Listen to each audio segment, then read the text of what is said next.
بسم الله الرحمن الرحيم. الحمد لله رب العالمين، والصلاة والسلام على محمد وعلى آله وصحبه أجمعين.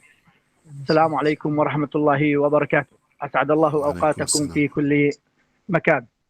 برعاية السيد رئيس جامعة الموصل الأستاذ الدكتور كمال الدين الاحمدي المحترم، وبإشراف كل من الدكتور محمد علي محمد عفين المحترم عميد كلية الآداب، والدكتور الأستاذ الدكتور حازم ذنون إسماعيل المحترم عميد كلية التربية العلوم الإنسانية، تقيم كلية الآداب والتربية العلوم الإنسانية المهرجان القراءة الثاني بعنوان التعبير والأداء وتنمية المهارات. ويأتي هذا المهرجان استكمالا للمهرجان الذي انطلق العام الماضي، وما يميز هذا المهرجان مشاركة كلية التربية العلوم الإنسانية فيه، وطبعا ازدانت كلية الآداب بحضورهم وبوجودهم في هذا المهرجان الذي سيكون بإذن الله تعالى فاتحة خير على الكليتين، وفيما يتعلق بتبادل الخبرات والمعارف والتلاقح الثقافي. قبل أن نبدأ بأعمال المهرجان، يتقدم الأستاذ الدكتور كمال حازم حسين رئيس قسم اللغة الانكليزية في كلية التربية والعلوم الإنسانية بتقديم كلمة ترحيبية نيابة عن أساتذة كلية التربية والعلوم الإنسانية، فليتفضل مشكورا. شكرا دكتور. بسم الله الرحمن الرحيم والصلاة والسلام على رسول الله. Good evening everybody. It's my pleasure to welcome you to the second virtual recitation festival under the title Expression, Performance and Skills Development, held at the Departments of English, College of Education for Humanities and College of Arts at the University of Mosul. We are grateful to the festival committee for the great efforts they did. In my name and the name of the staff of the two departments, I welcome the students participating in this scientific festival, which definitely develops their reading skills, reading and other skills, of course. We look forward to further scientific cooperation between the two colleges. I sincerely hope you all enjoy the festival, and thank you for your attendance and participation. Okay, thank you, Dr. Abdullah. Thank you very much دكتور كمال. شكرا جزيلا دكتور كمال على هذه الكلمة الترحيبية. وانطلقت أعمال المهرجان القراءة الطلابي، وهذه الجلسات تأتي في اليوم الثاني لهذا المهرجان. وأنقل المايك لزميلتي ست هدى مسؤولة إعلام كلية الآداب، وكذلك إلى زميلي الدكتور مؤيد محمود راكان لتقديم أو استكمال فعاليات المهرجان، فليتفضلا مشكورين. شكرا جزيلا دكتور عبد الله على هذه المقدمة، وشكرا جزيلا لكلية التربية وممثليها على المشاركة في هذا المهرجان بنسخته الثانية، المهرجان الثقافي الذي يرتقي بطلاب كليتي الآداب والتربية. بعد إذنكم راح أبدي أتكلم باللغة الإنجليزية. Thanks, Dr. Abdullah, for presenting me, and thanks for all the participating departments at College of Arts and College of Education for their efforts and cooperation to achieve this festival entitled Expression, Performance and Skill Development. Held by College of Arts, University of Mosul, under the patronage of the President of the University of Mosul, Professor Dr. Kamaluddin al-Ahmadi, and under the supervision of the Dean of the College of Arts, Dr. Muhammad Ali Muhammad, and the Dean of the College of Education, Dr. Hazem ذنون Ismail, along with the heads of the participated departments. Many thanks for all of them. And welcome to our guests in this festival, paired by our students from different departments. My name is Huda Al-Hassani, a lecturer at the Department of English, College of Arts, University of Mosul. I'll be a co-moderator for this event. Now, let me introduce you to our students in the English department and College of Arts who will read different genres from English literature like poetry, novel, drama, and short story. So, welcome to you, our promising students from all departments. I just wanted you to know that you worked hard to attend this festival. You are great and you can make it all done. Well, meanwhile, it's my pleasure to introduce our first 4 dear, talented student, Huda Ammar, who will read the love song of J. Affleck Prufrock by the great English poet T.S. Eliot. The mic is yours, Huda. Thank you, Ms. Huda. Good evening, everyone. Today I'm going to present a poem by T.S. Eliot, which is called The Love Song of J. Affleck Prufrock. It is a poem written by T.S. Eliot in 1910 and published in 1915. It is considered as one of the quintessential works of modernism, a literary movement at the turning of the 20th century that emphasizes themes of alienation, isolation, and the diminishing power of the traditional sources of authority. The poem is a dramatic monologue in which the speaker narrates the anxieties and preoccupations of his inner life. The Love Song of J. Affleck Prufrock by T.S. Eliot. Let us go then, you and I, when the evening is spread out against the sky like a patient ether raised upon a table. Let us go through certain half-deserted streets, the muttering retreats of restless nights in one-night cheap hotels, and sawdust restaurants with oyster shells. Streets that follow like a tedious argument of insidious intent, to lead you to an overwhelming question. Oh, do not ask, what is it? Let us go, and make our visit. In the room the women come and go, talking of Michelangelo. The yellow fog that rubbed its back upon the window panes, the yellow smoke that rubbed its muzzle in the window panes, licked its tongue into the corners of the evening, lingered upon the walls that stand and drain, let fall upon its back the soot that falls from chimneys, slipped by the terrace, made a sudden leap, and seeing that it was a soft October night, curled once about the house, and fell asleep. And indeed there will be time for the yellow smoke that slides along the street, rubbing its back upon the window panes. There will be time to prepare a face to meet the faces that you meet. There will be time to murder and create, and time for all the works and days of hands that lift and drop a question on your plate. Time for you and time for me, and time yet for 100 indecisions and for 100 visions and revisions before the taking of a toast and tea. In the room the women come and go, talking of Michelangelo. And indeed there will be time to wonder, do I dare, and do I dare? Time to turn back and descend the stair with a bald spot in the middle of my hair. They will say, how his hair's grown thin! My morning coat, my collar mounting firmly to the chin, my necktie rich and modest, but asserted with a simple pin. They will say, but how his arms and legs are thin! Do I dare disturb the universe? In a minute there is time for decisions and revisions which a minute will reverse. And for I have known them all already, know them all. I have known the evenings, mornings, afternoons. I have measured out my life with coffee spoons. I know the voices dying with a dying pool beneath the music from a further room. And so how should I presume? And I have known the eyes already, know them all. The eyes that fix you in a formulated phrase, and when I'm formulated, scrawling on a pin, and when I'm pinned and wriggling on the wall, then how should I begin to spit out all Then how should I begin to spit out all the butt ends of my days and ways, and how should I presume? And I have known the arms already, known them all. Arms that are braceleted and white and bare, but in the lamplight downed with light brown hair. Is it perfume from a dress that makes me so digress? Arms that lay along a table or rub about a shower. And should I then presume, and how should I begin? Shall I say I have gone at dusk through narrow streets and watched the smoke that rises from the pipes of lonely men in shirt sleeves leaning out of windows? I should have been a pair of ragged claws cluttering across the floors of silent seas. And the afternoon, the evening sleeps so peacefully, smoothed by long fingers, asleep, tired, or it malingers, stretched on the floor here beside you and me. Should I, after tea and cakes and ices, have the strength to force the moment of its crisis? Though I have wept and fasted, wept and prayed, though I have seen my head grown slightly bald brought in upon a platter, I am no prophet, and here's no great matter. I have seen the moment of my greatness flicker, and I have seen the eternal footman hold my coat and snicker, and in short, I was afraid. And would it have been worth it after all? After the cups, the marmalade, the tea, among the porcelain, among some talk of you and me, would it have been worth while to have bitten off the matter with a smile?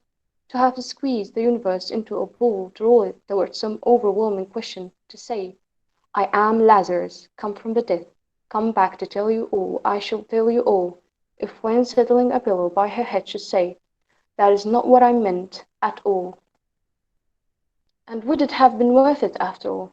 Would it have been worthwhile after the sunsets and the dooryards and the sprinkled streets? After the novels, after the teacups, after the skirts that trail along the floor, and this and so much more. It is impossible to say just what I mean, but as if a magic lantern threw the nerves in patterns on a screen. Would it have been worthwhile if one settling a pillow or throwing off a shower and turning toward the window should say, that is not it at all, that is not what I meant at all. No, I am not Prince Hamlet, nor was meant to be.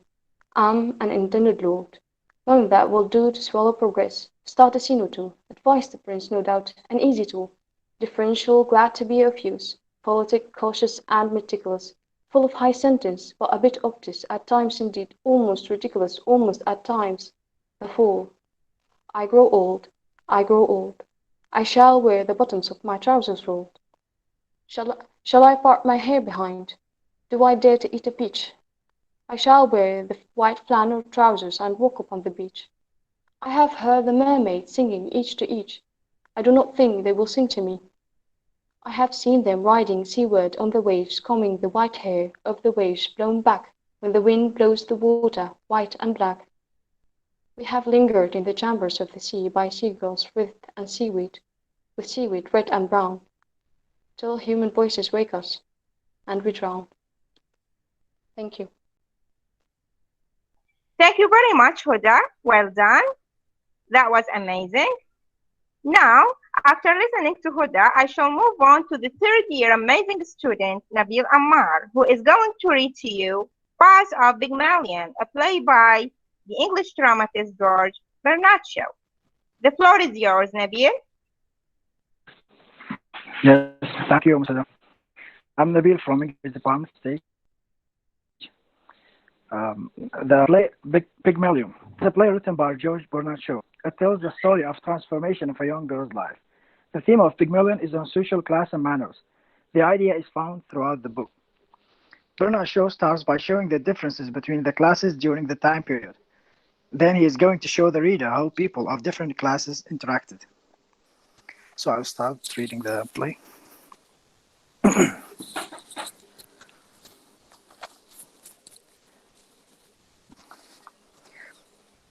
Oh, if I only could go back to my flower basket. I should be independent of both you and father and all the world. Why did you take my independence from me? Why did I give it up? I'm a slave now for all my fine clothes. Not a bit. I'll adopt you as my daughter and settle money on you if you like. Or would you rather marry Pickering? Liza, looking fiercely around at him. I wouldn't marry you if you asked me, and you are nearer my age than what he is. Than he is. Not than what he is. Oh, I'll talk as I like. You are not my teacher now. I don't suppose Pickering would, though. He's as confirmed an old bachelor as I am. That's not what I want, and don't you think it. I've always had chaps enough wanting me that way. Freddie Hurl writes to me 2 and 3 times a day, sheets and sheets. Damn his impudence. He recoils and finds himself sitting on his heels. He has a right if he likes, poor lad, and he does love me. You have no right to encourage him. Every girl has a right to be loved. What, by fools like that? Freddie is not a fool, and if he's weak and poor and wants me, maybe he'd make me happier than my betters that bully me and don't want me. Can he make anything of you? That's the point. Perhaps I could make something of him, but I never think of us, thought of us making anything of one another, and you never think of anything else. I only want to be natural. Oh, in short, you want me to be as infatuated about you as Freddie. Is that it? No, I don't. That's not the sort of feeling I want from you. And don't you be too sure of yourself or of me. I could have been a bad girl if I'd liked. Have more of something than you for all your learning. Girls like me can drag gentlemen down to make love to them easy enough, and they wish each other dead the next minute. Of course they do. Then what in thunder are we quarreling about? Liza is much troubled. I only want a little kindness. I know I'm a common ignorant girl, and you are book-learned gentlemen, but I'm not dirt under your feet. What I don't correcting herself. What I did was not for the dresses and the taxis. I did it because we were pleasant together, and I came to care for you, not to want you to make love to me, and not forgetting the difference between us, but more friendly-like. Well, of course, that's just how I feel, and how Pickering feels. Eliza, you are a fool. That's not a proper answer to give me. She sinks on the chair at the writing table in tears. It's all you'll get until you stop being a common idiot. If you are going to be a lady, you'll have to give up feeling if neglected if the man you know don't spend half of the time sniveling over you and other half giving you good black eyes. If you cannot stand the coldest of my sort of life and the strain of it, go back to the gutter. Work till you are more a brute than a human being, and then quaddle and squabble and drink till you fall asleep. Oh, it's fine life, the life of the gutter. It's real, it's warm, it's violent. You can feel it through the thickest skin, and you can taste it and smell it without any training or any work. Not like science and literature and classical music and philosophy and art. You find me cold, unfeeling, selfish, don't you? Very well. Be off with you to the sort of people you like. Marry some sentimental hug or other with lots of money, a thick pair of lips to kiss you with, a thick pair of boots to kick you with. If you can appreciate what you have got, you had better get what you can appreciate. Oh, you are a cruel tyrant. I cannot talk to you. You turn everything against me. I'm always in the wrong. But you know very well that all the time you are nothing but a bully. You know I cannot go back to the gutter, as you call it, and that I have no real friends in the world but you and the colonel. You know well I couldn't bear to live with low common man after you too. And it is wicked and cruel of you to insult me by pretending I could. You think I must go to Emperor Street because I have nowhere else to go but father's?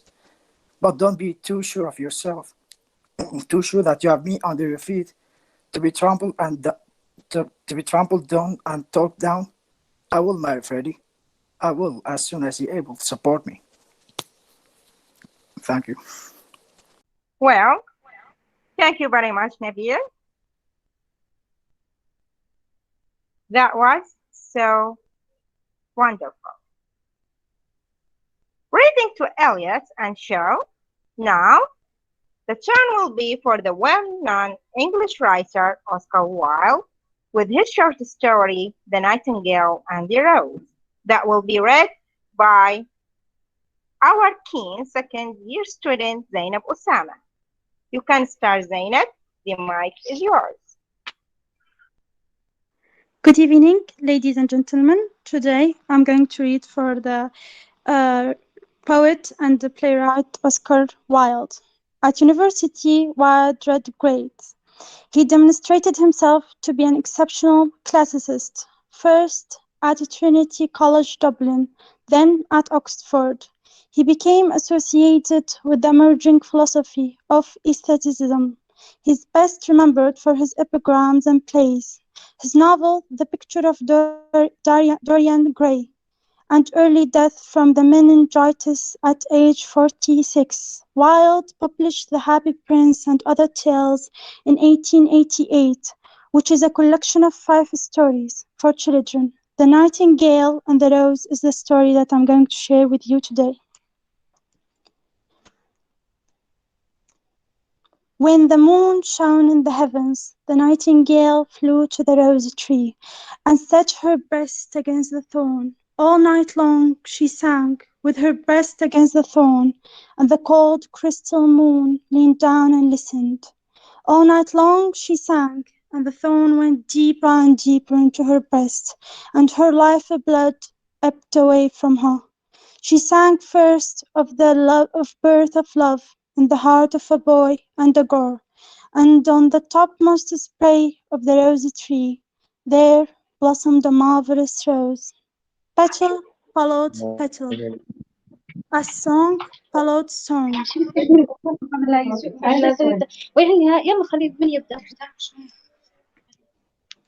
Excuse me?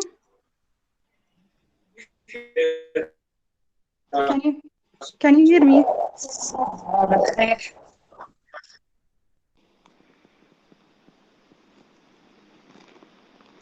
Do I go on? Okay, I'm gonna go on. Okay, petal followed petal, as song followed song. Pale was it, as first as the mist that hung over the river, pale as the feet of the morning, and silver as the wings of the dawn, as the shadow of a rose in a mirror of silver, as the shadow of a rose in a waterpool. So was the rose that blossomed on the topmost spray of the tree. But the tree cried to the nightingale to press closer against the thorn. Press closer, little nightingale, cried the tree, or the day will come before the rose is finished. So the nightingale pressed closer against the thorn, and louder, louder grew her song, for she sang of the birth of passion in the soul of a man and a maid, and a delicate flush of pink came into the leaves of the rose, like the flush in the face of a bridegroom when he kisses the lips of the bride. But the thorn had not yet reached her heart, so the rose's heart remained wide, for only a nightingale's heart's blood can crimson the heart of a rose. And the tree cried to the nightingale to press closer against the thorn. Press closer, little nightingale, cried the tree, or the day will come before the rose is finished. So the nightingale pressed closer against the thorn touched her heart, and a fierce pang of pain shot through her. Bitter, bitter was the pain, and wilder grew her song. For she sang of the love that is perfected by death, of the love that dies not in tomb, and the marvelous rose become crimson, like the rose of eastern sky. Crimson was the girdle of petal, and crimson as a ruby was the heart. But the nightingale's voice grew fainter, and her little wings began to beat, and the film came over her eyes. Fainter and fainter grew her song, and she felt something choking her in her throat. Then she gave one last burst of music. The white moon heard it, and she forgot the dawn, and lingered on in the sky. The red rose heard it, and trembled all over with ecstasy, and opened its petals to the cold morning air. Echo bore it to her purple cavern in the hills, and woke the sleeping shepherds from their dreams. It floated through the reeds of the river, and they carried its message to the sea. Look, look, cried the tree. The rose is finished now. But the nightingale made no answer, for she was laying dead in the long grass with the thorn in her heart. That's it. Thank you for listening. Thank you very much, Zainab, for your amazing reading. Now, Emily Bronte is one of the most important English novelists that our amazing second-year student, Ahmed Faris, is going to read selected extracts from her famous novel, Wuthering Heights. The floor is yours, Ahmed. Thank you, Ms. Huda. Good evening, everyone. As Ms. Huda said, I'm honored to read to you from Emily Bronte's Wuthering Heights, and these are extracts from Chapter 9. Opens with Catherine speaking. If I were in heaven, Nellie, I should be extremely miserable. Because you are not fit to go there, I nearly answered. All sinners would be miserable in heaven. But it is not for that I dreamt once that I was there. I tell you I won't hearken to your dreams, Miss Catherine. I'll go to bed. I interrupted again. She laughed and held me down, for I made a motion to leave my chair. This is nothing, cried she. I was only going to say that heaven did not seem to be my home, and I broke my heart with weeping to come back to earth. And the angels were so angry that they flung me out into the middle of the heath, on the top of Wuthering Heights, where I woke sobbing for joy. That will do to explain my secret, as well as the other. I have no more business to marry Edgar Linton than I have to be in heaven. And if the wicked man in there had not brought Heathcliff so low, I shouldn't have thought of it.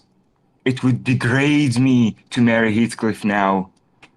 So he shall never know how I love him. And that not because he's handsome, Nelly, but because he's more myself than I am.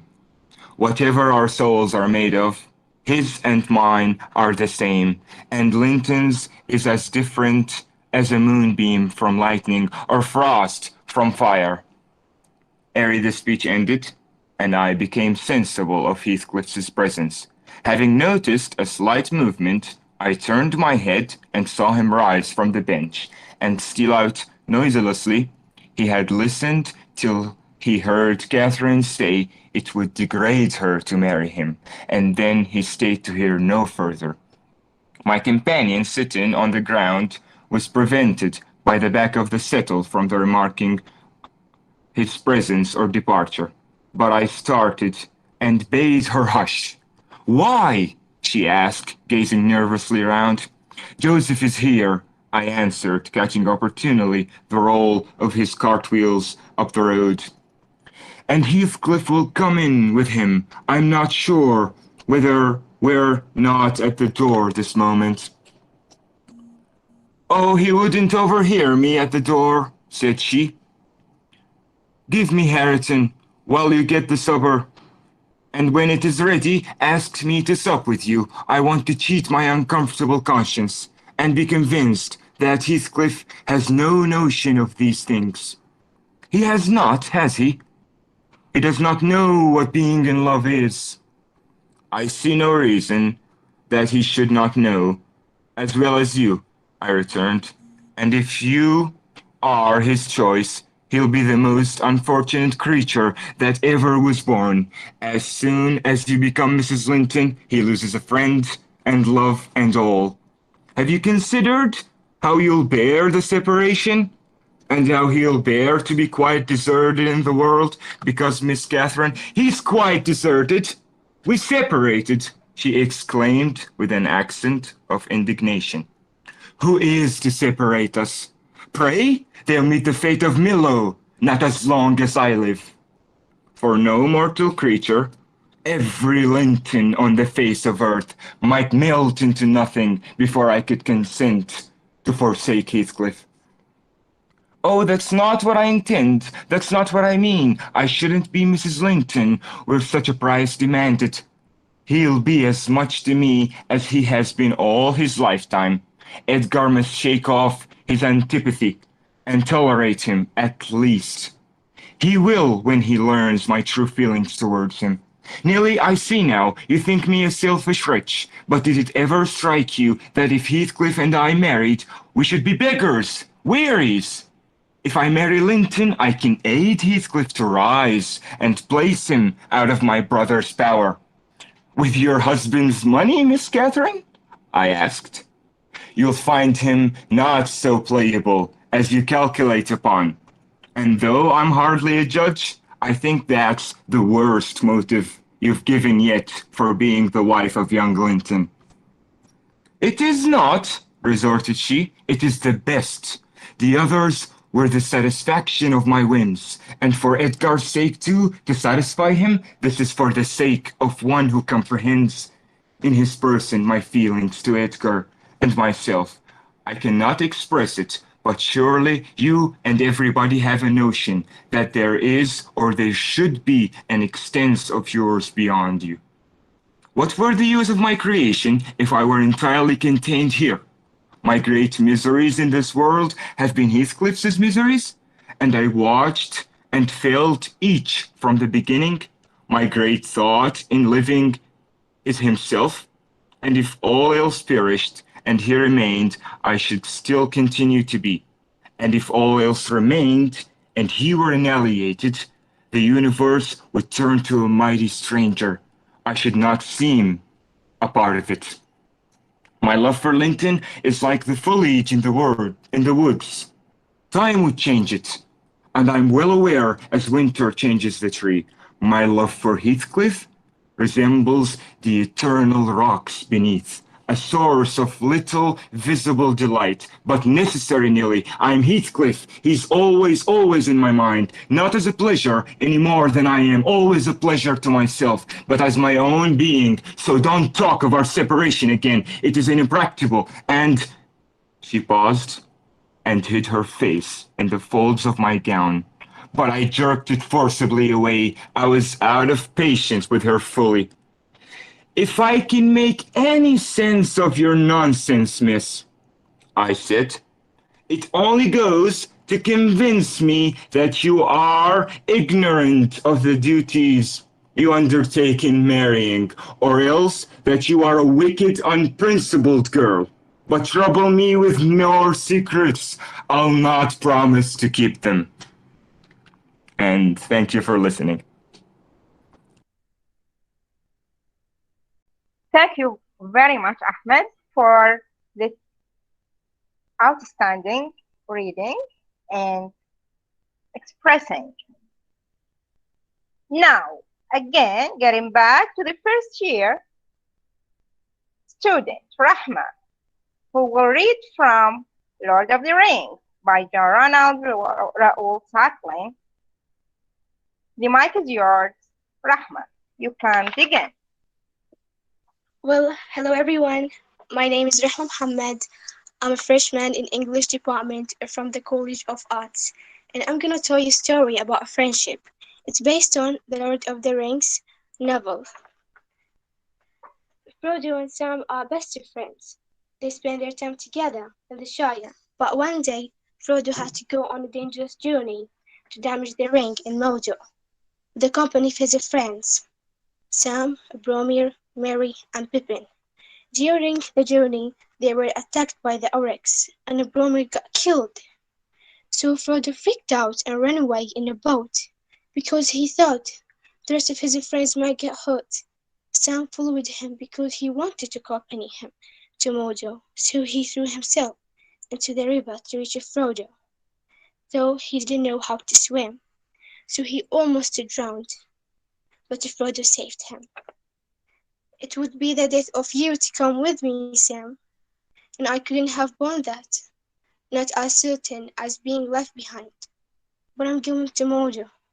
I know that well enough, Mr. Frodo. Of course you are, and I'm coming with you.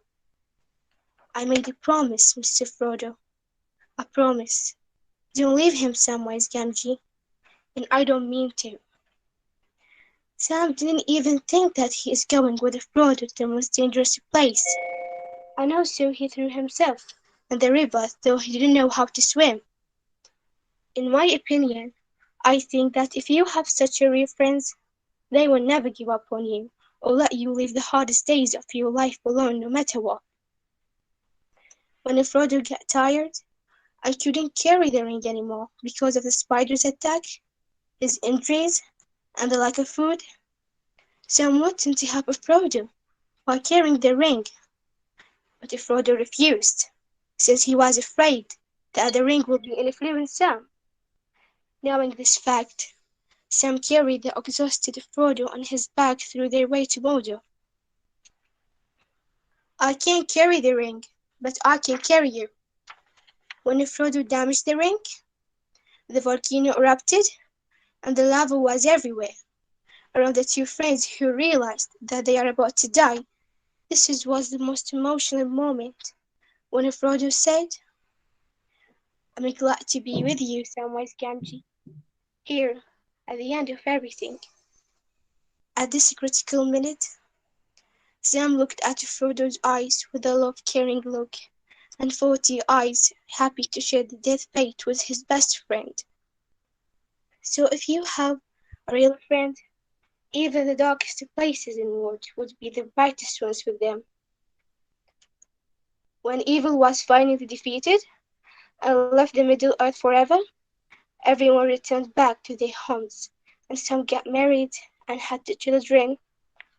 Yet Frodo was still injured from the black magic he witnessed, and he needed to go to the Undying Land to recover and stay there forever. And that was the time for Frodo to say goodbye to his best friend Sam, who was very sad, and I started crying. Frodo hugged him, saying, "Do not be too sad, Sam. You cannot always be turned into." Sam couldn't accept the idea of leaving Frodo, and the sadness was all over his face, expressed in his tears. For a moment, he even forgot that he has a wife and children, and wanted to say to Frodo. However, he is unable to go to the Undying Land like Frodo. So we all might think that we should stay with some people in our lives due to their prestige in society, but this is not a rule of thumb, since we should stay with people who share us our pain and the hard times instead of those who befriend us for a false reason.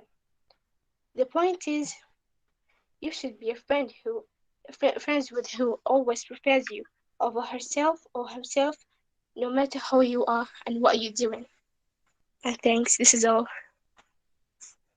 Thank you very much, Rahma, for your interesting reading and your amazing team.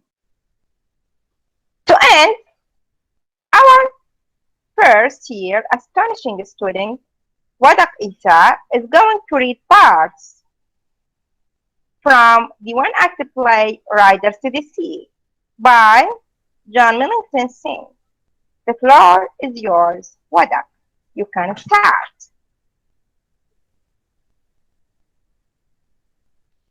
Good evening, everyone. I'm happy to be here in this activity because I like reading. But today I'm going to read from John Millington Synge's one-act play, Riders to the Sea. At first, Synge was an Irish playwright, poet, writer, collector of folklore, and a key figure in the Irish literary revival. His one-act play, Riders to the Sea, was considered as a masterpiece that had been first performed in 1904 at the Moulsworth Hall, Dublin. A one-act tragedy, the play is set at Inishmen in the Aran Islands. The plot is based not on the traditional conflict of a human race, but on the hopeless struggle of people against the cruelty of the sea. It depicts the tragedy of a mother who loses her husband and all her 6 sons to the sea.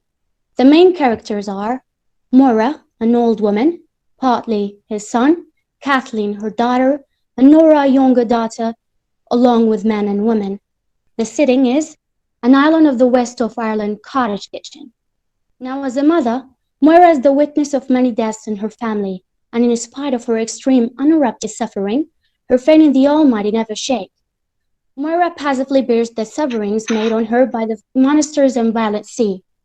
Her personal anxieties and sufferings become universalized, which intensifies the tragic predicament of the fisher folk. Therefore, I find it very interesting to read some effective extras from Moira's speeches, and I hope you will enjoy the reading. When her lost son Pantley went out to the sea, taking a stick Nora gives her and says, "In the big world, the old people do believe in things after them for their sons and children, but in this place, it's the young men do believe in things behind for them that do be old." In a low voice, but clearly, "Little the like of him knows of the sea. Polly will be lost now, and let you call an iron and make me a good carving out of the white boards, but I won't live after them. I've had a husband and a husband's father and 6 sons in this house, 6 fine men. Thought it was a hard birth I had with every one of them, and they coming into the word, and some of them were found and some of them were not found, but they're all gone now, the lot of them. There was Stephen and Sean were lost in a great wind, and found after in the bay of a Gregory of a golden mouth, and carried up the 2 of them on the one plank, and in by that door." Continuous. There was James and his father, and his own father again, were lost in a dark night, and not a stickled sign was seen of them when the sun went up. There was Patch, after was a drown of the cork that turned over. I was sitting here with Polly, and he a baby laying on my 2 knees, and I seen 2 women, and 3 women, and 4 women coming in, and they crossing themselves, and not saying a word. I looked out then, and there were men coming after them, and they holding a thing in the half of a red cell, and water dripping out of it. It was a dry day, Nora, and leaving a truck to the door. Meanwhile, the 2 younger women come in and pull out the table. Then men carrying the body of Potley, drowned, laying on a plank, with a bit of a sail over it, and lay it on the table. Firstly, Moira thought it was Michael. Kathleen told her that Michael has already been found drowned in the far north, and gives her a bit of the clothes that he recently been sent to them. Moira has gone over and knelt down at the head of the table. The women are kicking softly and swimming themselves with a slow movement. Kathleen and Nora Nearly at the other end of the table, the man kneeled there in the door. Moira, raising her hand and speaking as she didn't see the people around her. They're all gone now, and there isn't anything more than the sea can do to me. I'll have no call now to be up crying and praying when the wind brings from the south, and you can hear the surf is in the east and the surf is in the west, making a great stir with the two noises, and they hitting one on the other. I will have no call now to be going down and getting holy water in the dark nights after sun, and I won't care what the sea is when the other woman will be keening. To Nora, gave me the holy water, Nora. There is a small sip still on the dresser. Nora gives it to her, drops Michael close across Polly's feet and sprinkles the holy water over him. It isn't that I haven't prayed for you, Polly, to the Almighty God. It isn't that I haven't said prayers in the dark night till we didn't know what I would be saying, but it's a great rest I will have now, and it's time, surely. It's a great rest I will have now, and a great sleeping in the long nights after sun. If it's only a bit of wet flour, we do have to eat, and maybe a fish that would be stinking. She kneels down again, crossing herself and saying prayers under her breath. Moira stands up again very slowly and spreads out the pieces of Michael's clothes beside the body, sprinkled them with the last of the holy water, puts the empty cup mouth downwards on the table, and lays her hands together on Polly's feet. They're all together this time, and the end is come. May the Almighty God have mercy on Polly's soul, and on Michael's soul, and on the souls of Seamus and Patch, and Stephen and Shaun, bending her head. And may have mercy on my soul, Nora, and on the soul of everyone who's left living in the wood. She pauses, and the keen rises a little more loudly from the woman, then sinks away. Michael has a clean burial in the far north, by the grace of the Almighty God. Polly will have a fine cabin out of the white birds, and a deep grave, surely. What more can we want than that? No man at all can be living forever, and we must be satisfied. She kneels down again, and the curtain falls slowly. That's it. Thank you.